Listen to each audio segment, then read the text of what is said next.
आप देख रहे हैं रेड न्यूज भारत टीवी, हर खबर पर पहली नजर। नमस्कार, मैं पूनम श्रीवास्तव, आप देख रहे हैं रेड न्यूज भारत टीवी।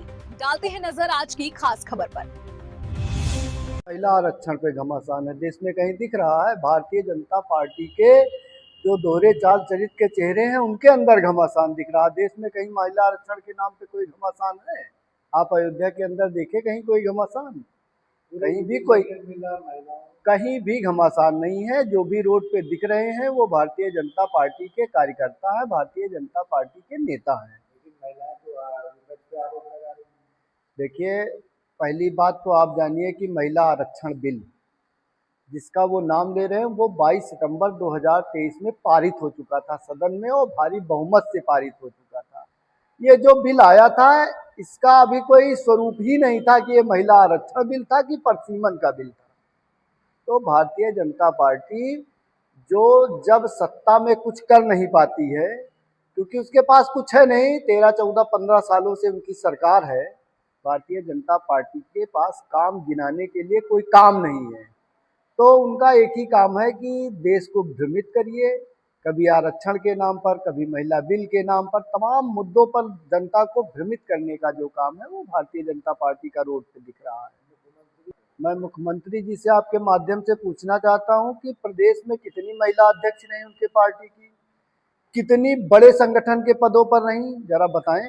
हमने तो देश की आज़ादी से ही महिलाओं को सम्मान देना शुरू किया।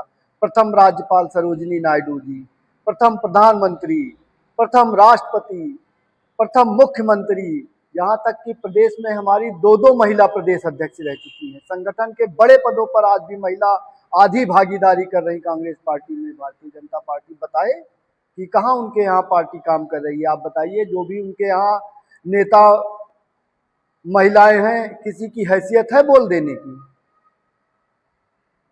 हमारे यहाँ तो जो भी नेता है महिला प्रखर बिंदुओं पर मुखर होकर के बोलती हैं। हमारे यहाँ जो आज़ादी है भारतीय जनता पार्टी में कहीं नहीं है। जी ये बताएं कि जो 22 सितंबर 2023 को महिला आरक्षण बिल पारित हुआ था आज तक लागू क्यों नहीं हुआ? इसका जवाब आप लोग सरकार से पूछिए। आप लोग क्वेश्चन विपक्ष से ही जो करते हैं, कभी सरकार से भी पूछिए क्वेश्चन कि जो महिलाओं को बहुत अच्छा सम्मान है। कहाँ सम्मान है आप बताइए? प्रज्वल नवरना जैसे नारियों के बलात्कारी उनके यहाँ मुख्यमंत्री हैं। धाकर जैसे बलात्कारी हाईवे पर दिखने वाले जो है उनके यहाँ विधायक हैं। कुलदीप सेंगर जैसे तमाम जिनको जमानत मिल गई थी, तमाम विरोध के बाद उनको फिर जेल जाना पड़ा, तमाम ऐसे नेता हैं जो उनके यहाँ यौन शोषण के अपराधी हैं और बड़े पदों पे सुशोभित है। अभी हाल में आप देख लीजिए, फैजाबाद नगर निगम में जो पार्षद नामित हुए, जो माँ भगवती के मूर्तियों पर गौमांस फेंकते थे, उनको प्रमोट करके पार्षद नामित किया गया। ये भारतीय जनता पार्टी का चरित्र और चेहरा है। बिल्कुल 2027 में चुनाव की पूरी तैयारी है और हम राजनैतिक दल हैं, हम हमेशा तैयार रहते हैं। चुनाव आज हो तो आज चुनाव लड़ेंगे, चुनाव 27 में हो तो 27 में लड़ेंगे, 29 में हो 29 में लड़ेंगे।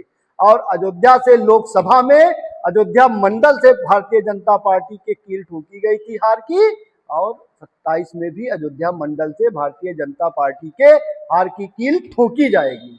ये महिला आरक्षण का सम्मान पहले प्रधानमंत्री माननीय मोदी जी अपने घर से शुरू करें। पहले यशोदा बहन का नारी बंधन करें, उनको अपने घर में स्थान दे, उनको सम्मान दे, तब देश की नारियों की बात करें तो भारतीय जनता पार्टी और प्रधानमंत्री के मन और उसको शोभा देता है। वो मन की बात करते हैं, तन की बात नहीं करते। कभी भूख की बात की, कभी स्वास्थ्य की बात की, कभी बेरोजगारी की बात की, कभी महिला यौन शोषण अपराध पे बात की। भारतीय जनता पार्टी जब जब चुनाव आता है केवल जनता को दिग्भ्रमित करके सत्ता बनाने का काम करना चाहती है, क्योंकि सत्ता बनाने का रोड मैप उनके पास है, लेकिन भारतीय जनता पार्टी के पास देश के विकास का कोई रोड मैप नहीं है। देखिए, कहीं ना कहीं कुछ कमियां हैं आज भी देश में। आप मेडिकल कॉलेज ले लीजिए, आप शिक्षण संस्थान ले लीजिए, आप बड़े से बड़े उद्योग, हवाई जहाज, हेलीकॉप्टर, जो देश की आजादी के पहले जो कमियां रही देश में, सरकार बनने के बाद हमने मूल ढांचों पर काम किया। हमने कभी मंदिर मस्जिद का नाम नहीं लिया, हमने कभी सिख गुरुद्वारे का नाम नहीं लिया। राम हमारी आस्था है, राम हमारे राजनैतिक सर्वोच्च नहीं है। राम का जब हम नाम लेते हैं तो सादर से उनके सामने हमारा सर झुकता है। लेकिन राम का नाम हम राजनीति के लिए बेचने का काम नहीं करते हैं। ये भारतीय जनता पार्टी के ढोंगी लोग ही कर सकते हैं, बिल्कुल नहीं। कांग्रेस मजबूत थी, मजबूत है, और हमारी लड़ाई भारतीय जनता पार्टी से है। पहले हम देश की आजादी के लिए गोरे अंग्रेजों से लड़े थे, आज हम काले चोरों से लड़ रहे हैं। आपके कार्यकर्ता जमीनों में जाते ही नहीं, क्यों नहीं जाते हैं? आप कहाँ बताइए नहीं जाते हैं हम, आप बताइए कहीं नहीं जाते हो। उत्तर प्रदेश में कांग्रेस की स्थिति बहुत मजबूत है, और इस बार 27 में भारतीय जनता पार्टी को हरा के हम सरकार बनाएंगे। जी नहीं, हमारे पास कोई बैसाखी नहीं है। आप भी जानिए कि राजनीति में पहले भी देश में होता था, अगर कोई थोड़ा कमजोर होता था तो कई राजा एक साथ मिलकर युद्ध लड़ते थे। तो आज भी राजनीति का वही है कि अगर दुश्मन ज्यादा जालसाज है तो उसके लिए हमें भी महाजाल बनाने की आवश्यकता होती है। कितनी सीटें आएंगी यूपी में? उत्तर प्रदेश में इस बार कांग्रेस 50% नहीं, बहुमत की सरकार बनाएगी। अयोध्या जनपद से 5 विधानसभा में 5 जीत के जाएगी, क्योंकि हर चेहरे को यहाँ की जनता ने देख लिया। ये दावे 20 साल से हो रहे हैं, बिल्कुल हो रहे हैं, लेकिन इस बार कुछ अलग दिखेगा।